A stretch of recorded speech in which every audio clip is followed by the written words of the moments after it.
ഈ 10 വർഷം എന്ന് നമ്മൾ പറയുമ്പോൾ നമ്മൾ നേരിട്ട വെല്ലുവിളികൾ എന്തൊക്കെയാണ്? പ്രളയം, ഉരുൾപൊട്ടൽ, നിപ്പ, കോവിഡ്, ഈ ഇത്തരം പ്രതിസന്ധി എന്നൊക്കെ പ്രതിസന്ധിയെ മറികടക്കുക എന്നുള്ളതല്ല, ലോകത്തിന് അല്ലെങ്കിൽ ഇന്ത്യക്ക് പോലും മാതൃകയാവുന്ന രീതിയിൽ അതിനെ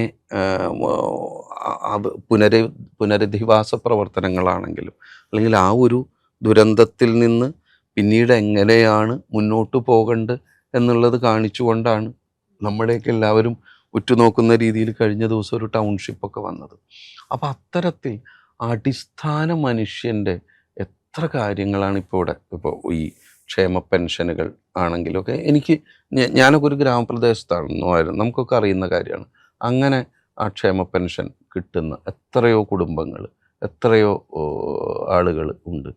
ഇപ്പം എൻ്റെയൊക്കെ പഞ്ചായത്തിൽ കഴിഞ്ഞ ദിവസം ഇങ്ങനെ പ്രസിഡൻറ്റിനോട് സംസാരിച്ച് പറഞ്ഞു, അങ്ങനെ വീടില്ലാത്തവരില്ല, എല്ലാവർക്കും വീട് കിട്ടിക്കഴിഞ്ഞിരിക്കുന്നു. അതെത്ര സുന്ദരമായിട്ടുള്ളൊരു കാര്യമാണ്. ഭൂമിയില്ലാത്തവരില്ല, ദാരിദ്ര്യമില്ലാത്തവരില്ല. പിന്നെ നമ്മൾ പണ്ടൊക്കെ പറയുന്ന ഒരു കാര്യമുണ്ട്, അല്ലെങ്കിൽ ഏത് കാലത്തും അവിടുന്ന് അങ്ങോട്ട് പോയി കഴിഞ്ഞ് ഇത്രയാണ് ടാർ റോഡ്, പിന്നെ അവിടേക്ക് ഇങ്ങനെ പഞ്ചായത്ത് റോഡ്, ശരിക്ക് വാഹനം ചെല്ലാത്ത റോഡുകളൊക്കെയാണ്. ഇന്ന് അങ്ങനത്തെ റോഡുകളില്ല.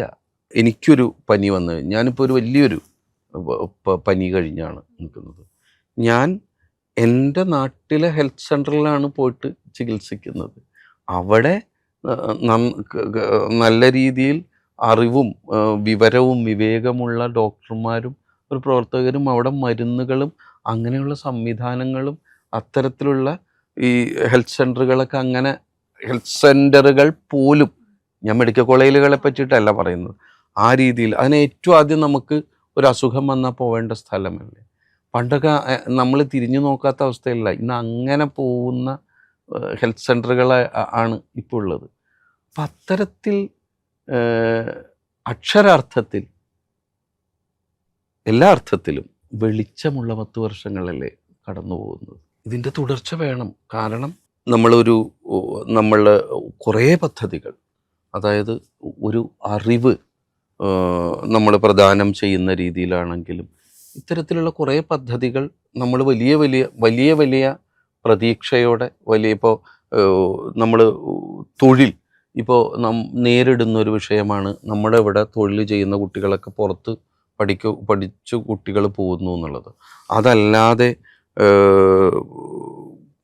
ഇവിടെ തന്നെ തൊഴിൽ എടുക്കാനുള്ള ഒരു അവസ്ഥ ഉണ്ടാക്കുക എന്ന് പറയുന്ന അങ്ങനെയുള്ള സംവിധാനങ്ങൾ ഇവിടെ വന്നിരിക്കുകയാണ്. ഇപ്പോൾ നമ്മൾ KDISC പോലെയുള്ള വിജ്ഞാന കേരളം പോലെയുള്ള പദ്ധതികളൊക്കെ ഇവിടെ വരുന്നുണ്ട്. ഇതൊന്നും നമുക്ക് ഈ പറയുന്ന പോലെ ഒരൊറ്റ സുപ്രഭാതത്തിൽ നേരം ഇരുട്ടി വെളുക്കുമ്പോൾ സംഭവിക്കുന്നതല്ല. കാരണം ഇതൊരു വളരെ ഭാവനാപൂർണമായിട്ട് തുടക്കം കുറിച്ചതാണ്. ഇതിൻ്റെ പലതിൻ്റെയും ഗുണഭോക്താക്കളായിട്ട് മാറാൻ നമുക്കൊക്കെ കഴിഞ്ഞിട്ടുണ്ട്. ഇത് പാതിയിലിട്ട് വീഴേണ്ടതല്ല. ഇത് നമ്മുടെ സാമ്പത്തികമായിട്ടുള്ള, മാനസികമായിട്ടുള്ള, മനുഷ്യത്വപരമായിട്ടുള്ള, ജ്ഞാനപരമായിട്ടുള്ള പുരോഗതിക്ക് വേണ്ടിയിട്ടുള്ള ഇതിനൊരു തുടർച്ച ഉണ്ടാവണമെങ്കിൽ ഈ 10 വർഷത്തിനൊരു തുടർച്ച ഉണ്ടാവണം. കവിയും ഗാനരചയിതാവും സാംസ്കാരിക പ്രവർത്തകനുമായ BK ഹരിനാരായണനാണ് അതിഥിയായി എത്തിയിരിക്കുന്നത്. നമസ്കാരം. നമസ്കാരം. വളരെ പുതിയൊരു വിശേഷത്തിലേക്ക് കടന്നിരിക്കുകയാണ്. പുതിയൊരു പുസ്തകം, ഒരു പാട്ട് നോവൽ. എനിക്ക് തോന്നുന്നു പൊതുവിൽ എഴുത്ത് രീതികളിൽ അത്ര കണ്ടുപരിചിതമല്ലാത്തൊരു എക്സ്പെരിമെന്റൽ നോവലാണെന്ന് എനിക്ക് തോന്നുന്നത്. എന്താണ് പുതിയ വിശേഷം? ഇതൊക്കെ തന്നെയാണ് വിശേഷം. പുതിയ പാട്ടിൽ എഴുതപ്പെട്ട പാട്ടിൻ്റെ ഒരു വലിയ പാരമ്പര്യം നമുക്കുണ്ട്. വടക്കം പാട്ടായാലും കിളിപ്പാട്ടായാലും പടപ്പാട്ടായാലും അങ്ങനെ പാട്ടിൽ പറഞ്ഞ ഒരു കഥ. കുന്നംകുളം താജ്മഹൽ എന്നാണ് അതിൻ്റെ പേര്. കുന്നംകുളം താജ്മഹൽ എന്ന് പറയുന്നത് ഇതിനൊരു പാട്ട് നോവൽ എന്നൊരു ഓണറിൽ അതങ്ങനെ സംഭവിച്ചു പോയതാണ്. ഇതൊരു 10 വരിയിൽ ഞാൻ എഴുതിയൊരു കഥയായിരുന്നു, കവിതയായിരുന്നു. 10 വരിയിൽ എഴുതിയൊരു കവിതയായിരുന്നു, ഗദ്യത്തിൽ എഴുതിയൊരു കവിത. അതിന് കുന്നംകുളം താജ്മഹൽ എന്ന് തന്നെയായിരുന്നു അതിൻ്റെ ഒരു ടൈറ്റിൽ. കുന്നംകുളം എന്ന് കേൾക്കുമ്പോൾ ഒരാളുടെ ഉള്ളിൽ വരുന്നൊരു വികാരം ഉണ്ടല്ലോ, അല്ലെങ്കിൽ കുന്നംകുളത്ത് പുറത്തുള്ള ഒരാൾ, അത് തന്നെയാണ് ഇതിൻ്റെ ഒരു രാഷ്ട്രീയവും. അപ്പോൾ ഇത് കുന്നംകുളത്ത് സംഭവിച്ച ഒരു കാര്യമല്ല. എൻ്റെ ഒരു സുഹൃത്ത് പറഞ്ഞൊരു കഥയാണ്. അയാളുടെ നാട്ടിൽ ഒരു പ്രണയം ഉണ്ടായി. ആ പ്രണയം, അയാളൊരു പ്ലംബറാണ്. ആ പ്ലംബർ അയാളൊരു ദളിത് ഇതിൽപ്പെട്ട ഒരാളാണ്, കിഴാള വിഭാഗത്തിൽപ്പെട്ട ഒരാളാണ്. അയാൾക്ക് ഒരു പ്രണയമുണ്ടായി. ആ പ്രണയം നടന്നില്ല, സംഭവിച്ചില്ല. പ്രണയം വിവാഹം കഴിക്കാൻ പറ്റിയില്ല. പക്ഷെ അയാൾ ആ പ്രണയം കൊണ്ട് നടക്കുകയും ഒരു ഘട്ടത്തിൽ അയാളെ നാട്ടുകാർ താജ്മഹൽ എന്ന് കളിയാക്കുകയും വിളിക്കുകയും ചെയ്തു, പ്രണയ സ്മാരകം എന്നുള്ള നിലയ്ക്ക്. ആദ്യം എതിർപ്പ് തോന്നിയെങ്കിലും അയാൾ ഇതിനെ സ്വീകരിച്ചു, ആ പേരിനെ. അതായിരുന്നു ആ ഒരു സംഭവം. അത് ഞാൻ എൻ്റെ കുന്നംകുളം പശ്ചാത്തലത്തിലേക്ക് പറിച്ചു നടുകയും കുന്നംകുളം താജ്മഹൽ എന്നാണ് അയാളുടെ വിളിപ്പേരെങ്കിൽ അതിനൊരു സാധ്യതയുണ്ടെന്ന് വിചാരിച്ച് 10 വരിയിൽ എഴുതിയതാണ്. അത് പക്ഷേ എൻ്റെ ഒരു സ്വാഭാവികമായിട്ട് ഒരു 4 മാസം 5 മാസം ചിലപ്പോൾ നമുക്ക് എടുക്കും മാഗസീനിൽ വരാൻ. അതിനിടയ്ക്ക് എൻ്റെ ഒരു സുഹൃത്ത് ഇതിങ്ങനെ വായിക്കാൻ കൊടുത്ത്, ഈ സിനിമയിൽ പ്രവർത്തിക്കുന്ന ഒരു സുഹൃത്താണ്, രാഹുൽ എന്നുണ്ട്. ഈ കഥ പറഞ്ഞപ്പോൾ അയാൾ എന്നോട് ചെയ്തു, കുറച്ചുകൂടി ഒരു കഥയായിട്ട് എഴുതിക്കൂടെ എന്ന് ചോദിച്ചു. ഒരു സിനിമ. പക്ഷെ എനിക്ക് കഥയുടെ അത് എഴുതിയിട്ട് അതിൻ്റെ ഒരു ഗദ്യം ശരിയായില്ല. ഞാൻ വെറുതെ അത് പാട്ടിൽ ട്രൈ ചെയ്തതാണ്. അങ്ങനെ അത് എഴുതി ഒരു പ്രത്യേക മീറ്ററുള്ള ഒരു പാട്ടിൽ എഴുതിയതൊരു കുറച്ച് വളരെ ദീർഘമായിട്ടുള്ള ഒരു 10-200 പേജുള്ള ഒന്നായി. അപ്പോൾ ഇതിനെ കോയിൻ ചെയ്യാൻ വേണ്ടിയിട്ട് ഞാൻ പാട്ടുകഥ എന്നെഴുതിയാൽ സുഖം ഉണ്ടാവില്ല. അപ്പോൾ ഈ വേഴ്സ് നോവല്ല എന്നൊക്കെ പറഞ്ഞിട്ടുള്ള ഇംഗ്ലീഷിലും കുറേ പരീക്ഷണങ്ങൾ വന്നിട്ടുണ്ട്. അപ്പോൾ അതിനെ ഈ പാട്ടുകഥ എന്ന് എഴുതാൻ, അല്ലെങ്കിൽ പദ്യ നോവൽ എന്ന് എഴുതുമ്പോഴും ഒരു സുഖമില്ലാത്തതുകൊണ്ട് ഞാൻ അതിനെ പാട്ട് നോവൽ എന്ന് കോയിൻ ചെയ്തു. ഇതിന് പാട്ട് നോവലില്ലെങ്കിലും ഇപ്പോൾ മലയാളത്തിലെ ഏറ്റവും മികച്ചൊരു എന്താ പറയുക, ഒരു പാട്ട് നോവൽ തന്നെയാണ് വടക്കംപാട്ട് എന്ന് പറയുന്നത്. അത്തരത്തിലുള്ള മാതൃകകൾ ഇവിടെയുണ്ട്. അങ്ങനെ കോയിൻ ചെയ്തതാണ് ഈ കുന്നംകുളം താജ്മഹൽ എന്ന് പറയുന്നത്. അതാണ് അതിൻ്റെ ഏതാണ്ട് ഒരു ഇതിവൃത്തവും പ്രണയവും, പിന്നെ അതിൻ്റെ ഒരു പ്രാദേശികതയും, അത്തരത്തിലുള്ള ചെറിയൊരു രാഷ്ട്രീയം എന്ന് പറയുന്നത് കക്ഷി രാഷ്ട്രീയമല്ല, എൻ്റെ കുറേ ചെറിയ രാഷ്ട്രീയത്തിൻ്റെ ചെറിയ ലെയറുകളും ഒക്കെയുള്ള ഒരു പുസ്തകമാണത്. അതുപോലെ തന്നെ എനിക്കറിയാം ഒരുപാട് ഗാനങ്ങൾ എഴുതിയിട്ടുണ്ട്. പൊതുവിൽ ഞങ്ങൾക്ക് തോന്നുന്ന, അല്ലെങ്കിൽ എനിക്കൊക്കെ തോന്നിയിട്ടുള്ളൊരു സംശയമാണ്, വരികളാണോ ഈണമാണോ ആദ്യം ഉണ്ടാവാറുണ്ട്? എങ്ങനെയാണ് ഒരു പാട്ടിലേക്ക് എത്താറ്?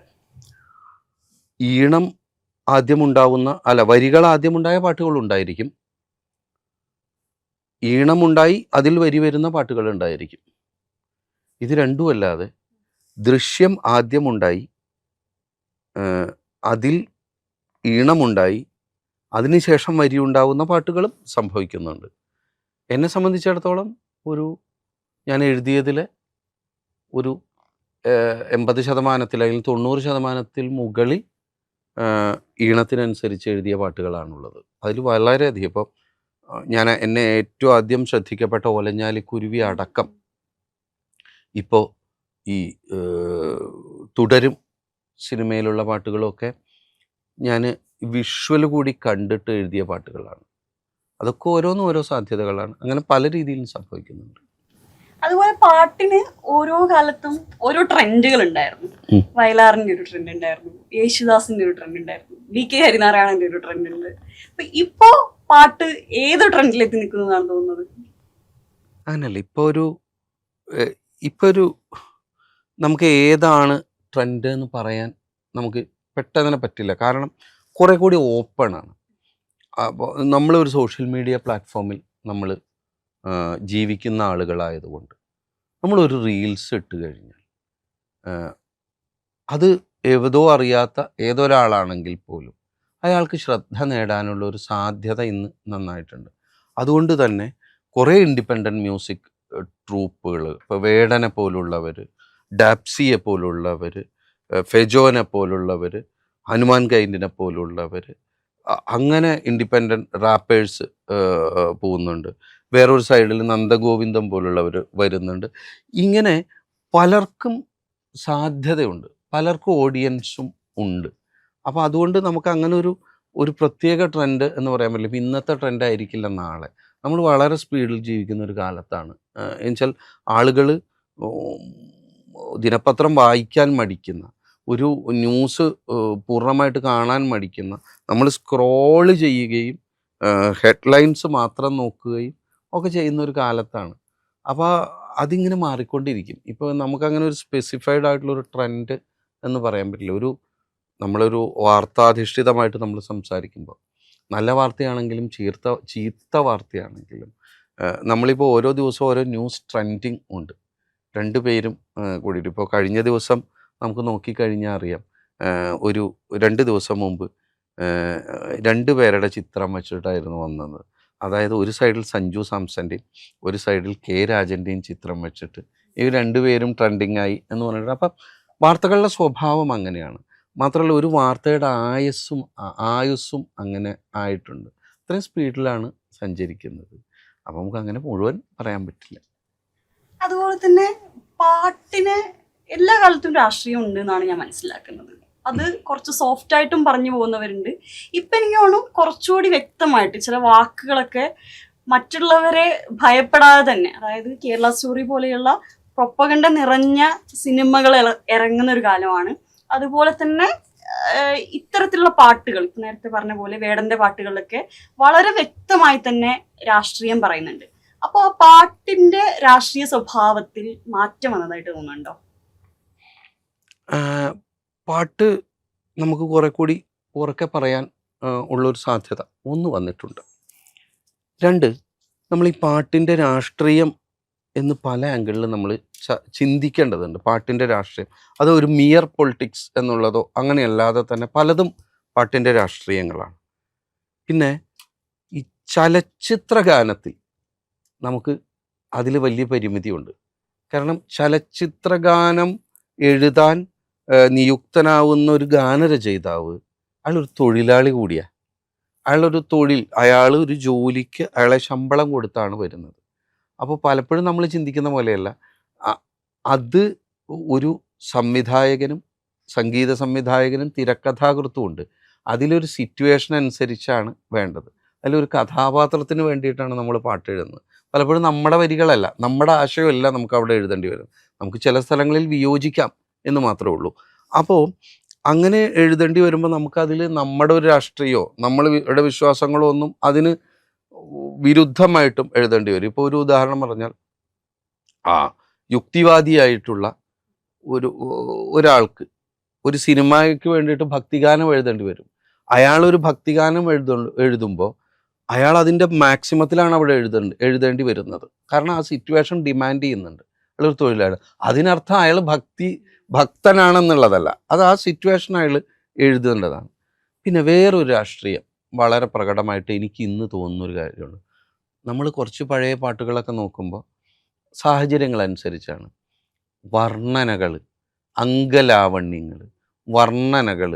പുരുഷനെ വർണ്ണിച്ച പാട്ടുകളുണ്ടാവും, അതിലധികം സ്ത്രീയെ വർണ്ണിച്ച പാട്ടുകൾ ഉണ്ടായിരിക്കും. നമ്മൾ ഇന്ന് ജീവിക്കുന്ന ഒരു സൊസൈറ്റി എന്ന് പറയുന്നത് സ്ത്രീയും പുരുഷനും മാത്രം അടങ്ങിയതല്ല. ഒരുപാട് സമൂഹങ്ങളുണ്ട്, ഒരുപാട് ലിംഗ സമൂഹങ്ങളുണ്ട്, ഒരുപാട് ലിംഗ വിഭിന്നതകളുണ്ട്. അത് നമ്മൾ അംഗീകരിക്കുന്നുണ്ട്. അങ്ങനെ പലതുമുണ്ട്. അതിനെയൊക്കെ ഉൾക്കൊണ്ടുകൊണ്ട് എനിക്ക് പലപ്പോഴും വളരെ പോസിറ്റീവായിട്ട് തോന്നുന്നൊരു കാര്യം, ഞാൻ എൻ്റെ പോയറ്റിക്കൽ ബ്യൂട്ടിക്കോ അതിലേക്കോ ഒന്നുമല്ല കിടക്കുന്നത്. പല സംവിധായകരും അല്ലെങ്കിൽ പല സംഗീത സംവിധായകരും പറയുമ്പോൾ അവർ യൂണിസെക്സ് ആയിട്ട് എഴുതാൻ പറയും. അപ്പോൾ നീ, ഞാൻ എന്ന്, അത് ആണിനും പെണ്ണിനും ഒക്കെ പാടാൻ പറ്റുന്ന ഒരു പാട്ടുകൾ ഉണ്ടാവുന്നുണ്ട്.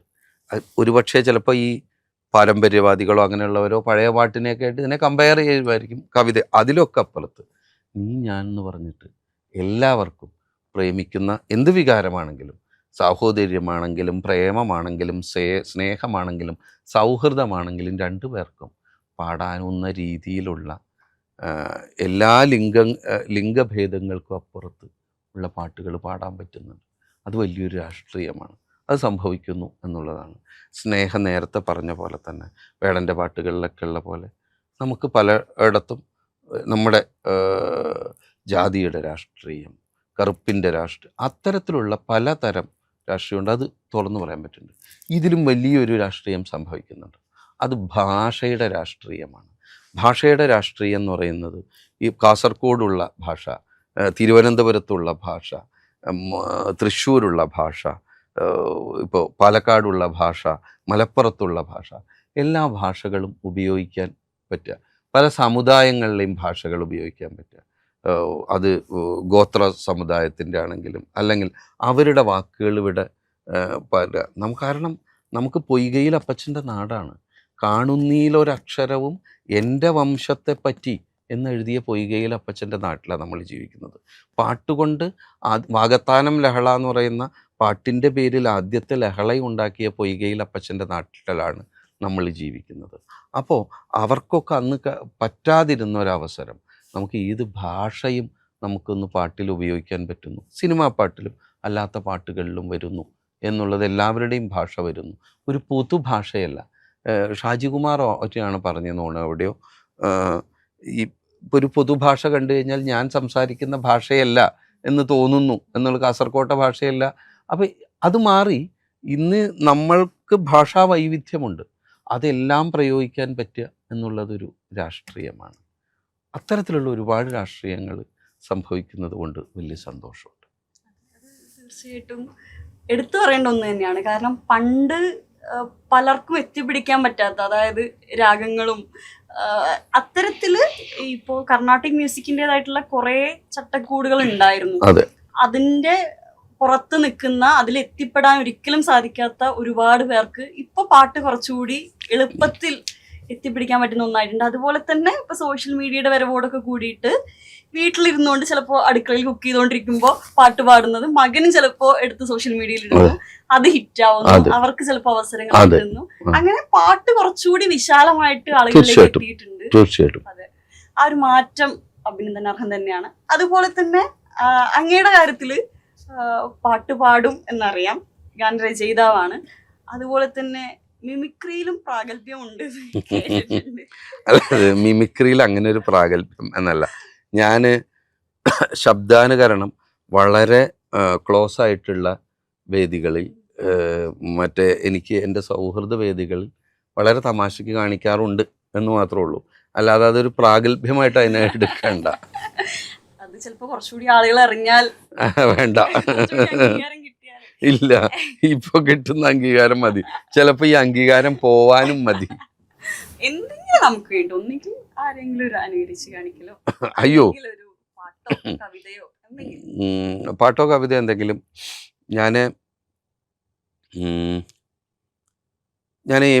എനിക്ക് രണ്ടാമത് സംസ്ഥാന അവാർഡ് കിട്ടിയ പാട്ട് പാടാനുള്ളൊരു ശ്രമം നടത്താം. ചുമ ഉണ്ട് എന്നുള്ളതാണ് ഏറ്റവും വലിയ പ്രശ്നം. ശബ്ദം എൻ്റെ നിയന്ത്രണത്തിലല്ല. അപ്പം അതിൻ്റെ ഒരു ഭാഗം മാത്രമാണ്. ജയ്ഹരിയാണ് സംഗീത സംവിധായകൻ ബിജിപാലാണ് ആ പാട്ട് പാടിയത്. അപ്പോൾ അത് കനിയേന്ന് തുടങ്ങുന്ന ഒരു പാട്ടാണ്. ഒരു ഗോത്ര സമുദായത്തിലുള്ള കാട്ടിൽ ജീവിക്കുന്ന ഒരു അച്ഛൻ മകനെ പഠിക്കാൻ വേണ്ടിയിട്ട് പറഞ്ഞയക്കുന്ന ഒരു സന്ദർഭമുള്ള കുട്ടികളുടെ സിനിമയാണ്. ആ സിനിമയ്ക്ക് ഏറ്റവും കാടകലം എന്ന സിനിമയ്ക്ക് ഏറ്റവും മികച്ച സഖിൽ രവീന്ദ്രൻ എന്ന് പറയുന്ന ഡയറക്ടർ ചെയ്ത ആ സിനിമയ്ക്ക് ഏറ്റവും മികച്ച സിനിമയ്ക്കുള്ള അവാർഡും ആ വർഷം കിട്ടിയിരുന്നു. കരിനെച്ചിക്കാടു കടക്കണ്ണട്ടു വളർത്തിയ വാർഗനിയേ, എന്നാശക്കൊമ്പത്തൂഞ്ഞാലാടി നിറഞ്ഞ കുറുമ്പൊളിയേ, മാറത്തൻ ചൂടേറ്റെന്നും ചാഞ്ഞുമയങ്ങണ പൈങ്കിളിയേ, മുള പൊട്ടിച്ചീന്തണ പോലൻ ചങ്ക് ചിലമ്പണ് തേൻ കനിയേ, കനിയേ കനിയേ കനിയേ കനിയേ കനിയേ കനിയേ കനിയേ കനിയേ കനിയേ കനിയേ. ഇനി നമുക്ക് കുറച്ചുകൂടി ചോദ്യങ്ങളെ കൂടി കടക്കാം. അതായത് സാംസ്കാരിക മേഖലയിൽ ഒരു 5-10 വർഷമായിട്ട് ഒരുപാട് മാറ്റങ്ങൾ വന്നിട്ടുണ്ട്. പ്രത്യേകിച്ച് ഒരുപാട് ഫെസ്റ്റിവൽസ് നടക്കുന്നുണ്ട്, ലിറ്ററേച്ചർ ഫെസ്റ്റിവലുകൾ നടക്കുന്നുണ്ട്, ബിനാലെ പോലെയുള്ള പരിപാടികൾ നടക്കുന്നുണ്ട്, ഇറ്റ്ഫോക്ക് പോലെയുള്ള നാടകങ്ങളുമായി ബന്ധപ്പെട്ട പരിപാടികൾ നടക്കുന്നുണ്ട്. അപ്പൊ അത്തരത്തിലുള്ള മാറ്റങ്ങളെ, അതായത് കുറച്ചുകൂടി നമ്മൾ നേരത്തെ പറഞ്ഞ പോലെ തന്നെ കുറച്ചുകൂടി കൂടുതൽ ആളുകളിലേക്ക് എത്തുന്ന ഇത്തരം ഒരു മാറ്റത്തെ എങ്ങനെ നോക്കിക്കാണുന്നു? വലിയ സന്തോഷമുള്ള കാര്യമല്ലേ? കാരണം പലയിടങ്ങളിലും ഈ വായനയുടെ പേരിൽ, അക്ഷരങ്ങളുടെ പേരിൽ അത് വലിയ ഉത്സവങ്ങൾ നടക്കുന്നുണ്ട്. അപ്പുറത്ത് പിന്നെ ഇപ്പോൾ ഓരോ പഞ്ചായത്തുകളിൽ, ഓരോ മുനിസിപ്പാലിറ്റികളിലൊക്കെ ഓരോ വീട്ടിലും അവിടെ ഉള്ളവർ ഒരു ദിവസം ഓരോ കറി ഓരോരുത്തരും കൊണ്ടുവന്ന് അതിവിടെ വെച്ച് അവിടെ ആളുകൾ അക്ഷരത്തിനെ പറ്റി, കവിതയെപ്പറ്റി, പാട്ടിനെപ്പറ്റി, കഥയെപ്പറ്റി, നോവലിനെപ്പറ്റി, രാഷ്ട്രീയത്തിനെപ്പറ്റി സംസാരിക്കുന്നു. അവിടെ ആൾ ഒത്തുകൂടുന്നു എന്നുള്ളത്, അക്ഷരത്തിൻ്റെ പേരിൽ ആൾക്കാർ ഒത്തുകൂടുമ്പോൾ അവിടെ നമ്മൾ പറയാതെ സംഭവിക്കുന്ന ഒരു കാര്യമുണ്ട്. അത് വെറുപ്പിൻ്റെ രാഷ്ട്രീയത്തിനെതിരെയുള്ള ഒരു പ്രതിരോധമാണ് അക്ഷരം കൊണ്ട് തീർക്കപ്പെടുന്നത്. ഇറ്റ്ഫോക്ക് എന്ന് പറയുമ്പോൾ ഞാൻ ഏറ്റവും ആദ്യത്തെ ഇറ്റ്ഫോക്കിൻ്റെ മീഡിയ ടീം തൊട്ട് ഉണ്ടായിട്ടുണ്ട്. അപ്പോൾ അവിടെ എന്ന് പറയുമ്പോൾ പല സ്ഥലത്തു നിന്നുള്ള നാടകങ്ങൾ വരുന്നു, പലതും നമ്മൾ കാണുന്നു. അതോടൊപ്പം തന്നെ ഒരു ഗാദറിങ് നടക്കുന്നുണ്ട്. ആ ഗാദറിങ് എന്ന് പറയുന്നത് ഒരു സാംസ്കാരിക വിനിമയമാണ് സംഭവിക്കുന്നത്. അത് നമ്മളെ വേറൊരു രീതിയിൽ ഉയർത്തുന്നുണ്ട്. നമ്മളെ മനുഷ്യന്മാരായി മാറ്റുക എന്ന് പറയുന്നൊരു, നമ്മുടെ ഈ കാലത്ത് ഈ മനുഷ്യരായി ജീവിക്കുക എന്നൊക്കെ പറയുന്നത് വലിയ ബുദ്ധിമുട്ടുള്ള കാര്യമാണ്. പലയിടത്തും നമ്മൾ നോക്കുമ്പോൾ മനുഷ്യരായി ജീവിക്കാൻ നമ്മളെ പ്രേരിപ്പിക്കുന്നതാണ് ഇത്തരത്തിൽ അക്ഷരത്തിൻ്റെയും നാടകത്തിൻ്റെയും ഉത്സവങ്ങൾ. വലിയ കാര്യമല്ലേ? ഇതുപോലെ തന്നെ ഞങ്ങളുടെ നാട്ടില് ഈ കുടുംബശ്രീയിലെ തൊഴിലുറപ്പ് ചേച്ചിമാരുണ്ട്. അപ്പൊ ഇവരുടെ ഈ കുറച്ച് പേരുടെ ഇടയിൽ ഇവർ നടത്തുന്ന ഒരു ചെറിയ പരിപാടിയാണ്, ഇവരുടെ എന്തെങ്കിലും സന്തോഷ നിമിഷങ്ങൾ, പിറന്നാളോ വിവാഹമോ പോലുള്ള ഉണ്ടെങ്കിൽ ഇവരെല്ലാവരും പുസ്തകങ്ങളാണ് കൈമാറുക. അപ്പൊ ഇവര് പരസ്പരം അങ്ങോട്ടും ഇങ്ങോട്ടും, ഇപ്പൊ ഒരു പ്രാവശ്യം 10 പുസ്തകങ്ങളാണ് വാങ്ങിച്ചതെങ്കിൽ ഇവർ ഇത് പരസ്പരം അങ്ങോട്ടും ഇങ്ങോട്ടും കൈമാറി പുസ്തകങ്ങൾ വായിക്കുന്നത്. അപ്പൊ ഇതോടൊപ്പം ചേർത്ത് വായിക്കേണ്ടതാണ്. കാരണം വർക്കിംഗ് ക്ലാസ്സിനടക്കം എത്രത്തോളം ഈ ഒരു പൊളിറ്റിക്കൽ ലിറ്ററസി നേടിയെടുക്കുന്നതിൽ തീർച്ചയായിട്ടും ഇത്തരത്തിലുള്ള വായനകൾക്ക് രാഷ്ട്രീയ സാക്ഷരത, സാംസ്കാരിക സാക്ഷരത, ഒരു അറിവിൻ്റെ കൈമാറ്റം, അത് വലിയൊരു രീതിയിൽ നടക്കുന്നുണ്ടല്ലോ. അത് വലിയ കാര്യം തന്നെ. ശരിക്കും കേരളം ഇന്ത്യയിൽ നിന്ന് വേറിട്ട് നിൽക്കുന്നത് ഇത്തരത്തിലുള്ള തീർച്ചയായിട്ടും. ഒന്ന് നോക്കൂ, നമുക്ക് വിയോജിപ്പുകൾ പറയാം, പക്ഷെ നമുക്ക് സ്വതന്ത്രമായിട്ട്, നേരത്തെ സ്നേഹ എന്നോട് ആദ്യം ചോദിച്ചൊരു ചോദ്യമുണ്ട്, നമുക്ക് സ്വതന്ത്രമായിട്ട് എഴുതാൻ, സ്വതന്ത്രമായിട്ട് പാടാൻ, ഒരു എഴുത്തുകാരൻ അല്ലെങ്കിൽ ഒരു കലാകാരൻ എന്നുള്ള നിലയ്ക്ക് പറയാണ്, സ്വതന്ത്രമായിട്ട് പാടാൻ, സ്വതന്ത്രമായിട്ട് ആടാൻ, സ്വതന്ത്രമായിട്ട് നാടകം കളിക്കാൻ പ്രതീക്ഷയുടെ ഒരു തുരുത്തെങ്കിലും അവശേഷിക്കുന്നു എന്നുള്ളത് തന്നെയാണ് ഏറ്റവും വലിയ കാര്യം. അതുപോലെ തന്നെ ഇപ്പോൾ കേരളത്തിലെ സാംസ്കാരിക മേഖലയുമായി ബന്ധപ്പെട്ട കുറച്ച് കാര്യങ്ങൾ നമ്മൾ ഓൾറെഡി സംസാരിച്ചു. അതുപോലെ തന്നെ വിദ്യാഭ്യാസ മേഖലയിൽ, അതുപോലെ ആരോഗ്യ മേഖലയിലൊക്കെ തന്നെയും അഭൂതപൂർവമായിട്ടുള്ള മാറ്റങ്ങളാണ് കഴിഞ്ഞ കുറച്ച് വർഷങ്ങളായിട്ട് നടന്നുകൊണ്ടിരിക്കുന്നത്. ചെറിയ ചില കാര്യങ്ങൾ പോലും, അതായത് ഒരു അംഗനവാടി കുട്ടി ബിരിയാണി വേണമെന്ന് പറഞ്ഞാൽ ബിരിയാണി എത്തിച്ചു കൊടുക്കുന്ന രീതിയിലേക്ക് നമ്മൾ മാറി. സ്കൂളിൽ നിന്ന് ടൂർ പോകുന്ന സമയത്ത് ഒരു കുട്ടിക്ക് ടൂർ പോകാനുള്ള പൈസ ഇല്ലെങ്കിൽ ടൂർ പോകണ്ട എന്നുള്ള രീതിയിലേക്ക് നമുക്ക് പുറമെന്ന് നോക്കുമ്പോൾ ചെറിയ കാര്യമായിട്ട് തോന്നുമെങ്കിലും ആ കുട്ടികൾക്കിടയിൽ വളരെ വിപ്ലവകരമായിട്ടുള്ള പല മാറ്റങ്ങളും നടന്നിട്ടുണ്ട്. അതുപോലെ തന്നെയാണ് ഇപ്പോൾ ആരോഗ്യ മേഖലയുമായി ബന്ധപ്പെട്ട് ഹൃദയം മാറ്റിവെക്കൽ ശസ്ത്രക്രിയ പോലും ഒരു ഗവൺമെന്റ് ഹോസ്പിറ്റലിൽ നടക്കുന്നു എന്നുള്ള കാഴ്ച.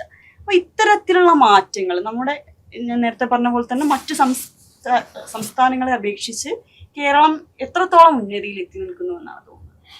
അല്ല, അത് നമ്മൾ പറഞ്ഞല്ലോ, പല രീതിയിലും ഏറ്റവും വലിയൊരു കാര്യം ഇപ്പോൾ ഇതിനോട് ചേർത്തിട്ട് പറയാം. ഇക്കുറി തൃശ്ശൂരിലായിരുന്നു യുവജനോത്സവം നടന്നിരുന്നത്.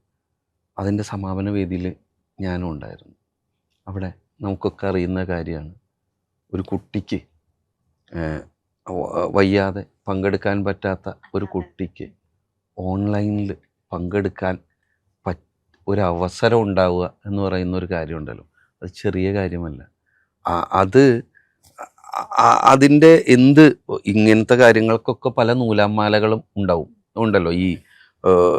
അതിൻ്റെ ഒരു നടപടിയുടെയൊക്കെ നൂലാമാലകൾ, നിയമത്തിൻ്റെ നൂലാമാലകൾ. ഈ നിയമത്തിൻ്റെയും നടപടികളെയും നൂലാമാലകൾ മനുഷ്യത്വത്തിന് വേണ്ടിയിട്ട് മാറി നിൽക്കുക. ആ മനുഷ്യത്വം അത് കുഞ്ഞിൻ്റെ ആയാലും അത് കാണുക എന്ന് പറയുന്ന ഒരു കാര്യമുണ്ടല്ലോ. അവിടെ തന്നെ നമുക്ക് കാണാമല്ലോ അതിൻ്റെ ഒരു ഉയർച്ച. ഞാൻ ആ വേദിയിൽ നിന്ന് കണ്ടതാണ്. പിന്നെ ഈ 10 വർഷം എന്ന് നമ്മൾ പറയുമ്പോൾ നമ്മൾ നേരിട്ട വെല്ലുവിളികൾ എന്തൊക്കെയാണ്? പ്രളയം, പ്രകൃതി ദുരന്തങ്ങൾ, പ്രളയം, ഉരുൾപൊട്ടൽ, നിപ്പ, കോവിഡ്, ഇത്തരം പ്രതിസന്ധി എന്നൊക്കെ പ്രതിസന്ധിയെ മറികടക്കുക എന്നുള്ളതല്ല, ലോകത്തിന് അല്ലെങ്കിൽ ഇന്ത്യക്ക് പോലും മാതൃകയാവുന്ന രീതിയിൽ അതിനെ പുനരധിവാസ പ്രവർത്തനങ്ങളാണെങ്കിലും അല്ലെങ്കിൽ ആ ഒരു ദുരന്തത്തിൽ നിന്ന് പിന്നീട് എങ്ങനെയാണ് മുന്നോട്ട് പോകേണ്ടത് എന്നുള്ളത് കാണിച്ചുകൊണ്ടാണ് നമ്മുടെയൊക്കെ എല്ലാവരും ഉറ്റുനോക്കുന്ന രീതിയിൽ കഴിഞ്ഞ ദിവസം ഒരു ടൗൺഷിപ്പൊക്കെ വന്നത്. അപ്പം അത്തരത്തിൽ അടിസ്ഥാന മനുഷ്യൻ്റെ എത്ര കാര്യങ്ങളാണ് ഇപ്പോൾ ഈ ക്ഷേമ പെൻഷനുകൾ ആണെങ്കിലൊക്കെ ഞാനൊക്കെ ഒരു ഗ്രാമപ്രദേശത്താണെന്നായിരുന്നു, നമുക്കൊക്കെ അറിയുന്ന കാര്യമാണ്. അങ്ങനെ ആ ക്ഷേമ പെൻഷൻ കിട്ടുന്ന എത്രയോ കുടുംബങ്ങൾ, എത്രയോ ആളുകൾ ഉണ്ട്. ഇപ്പം എൻ്റെയൊക്കെ പഞ്ചായത്തിൽ കഴിഞ്ഞ ദിവസം ഇങ്ങനെ പ്രസിഡൻറ്റിനോട് സംസാരിച്ചപ്പോൾ പറഞ്ഞു, അങ്ങനെ വീടില്ലാത്തവരില്ല, എല്ലാവർക്കും വീട് കിട്ടിക്കഴിഞ്ഞിരിക്കുന്നു. അതെത്ര സുന്ദരമായിട്ടുള്ളൊരു കാര്യമാണ്. ഭൂമിയില്ലാത്തവരില്ല, ദാരിദ്ര്യമില്ലാത്തവരില്ല. പിന്നെ നമ്മൾ പണ്ടൊക്കെ പറയുന്ന ഒരു കാര്യമുണ്ട്, അല്ലെങ്കിൽ ഏത് കാലത്തും അവിടുന്ന് അങ്ങോട്ട് പോയി കഴിഞ്ഞ് ഇത്രയാണ് ടാർ റോഡ്, പിന്നെ അവിടേക്ക് ഇങ്ങനെ പഞ്ചായത്ത് റോഡ്, ശരിക്ക് വാഹനം ചെല്ലാത്ത റോഡുകളൊക്കെയാണ്. ഇന്ന് അങ്ങനത്തെ റോഡുകളില്ല. ഞാൻ കുന്നംകുളത്തു നിന്നാണ്. കുന്നംകുളത്തിൻ്റെ ചുറ്റുഭാഗത്തും അത് ഒരു പരിച്ഛേദമായതുകൊണ്ടാണ് ഞാൻ എൻ്റെ നാട് പറയുന്നത്. എല്ലാ സ്ഥലത്തും ഉണ്ട് BMBC റോഡുകളും മികച്ച റോഡുകളും. അതെ, കേച്ചേരി ബൈപ്പാസിലാണെങ്കിലും ഇപ്പോൾ ഇവിടെ നിന്ന് നമ്മൾ ഗുരുവായൂരിലേക്ക് പോകുന്ന വഴിയിലൊക്കെ ആളുകൾ ഇപ്പോൾ ഒരു വിനോദസഞ്ചാര കേന്ദ്രം പോലെ നമ്മുടെ ദേശീയപാതയുടെ അരികുകൾ മാറി എന്ന് പറയുമ്പോൾ അത്രയും ഭാവനാപൂർണമായിട്ടാണ് ഇത് സംഭവിക്കുന്നത്. അത് ഒരു കാഴ്ചയുടെ തലം അല്ല, അപ്പുറത്തും നമുക്ക് ജനങ്ങൾക്ക് സഞ്ചരിക്കാനുള്ള ഒരു തലം. നേരത്തെ പറഞ്ഞു ആരോഗ്യരംഗം എന്നുള്ളത്. ഇത് ഈ പറയുന്ന നമുക്കറിയാം, ഒരാൾ ചെയ്തതിനൊക്കെ ഊതി വീർപ്പിക്കുന്നതിനപ്പുറം എത്ര നല്ല. ഇപ്പം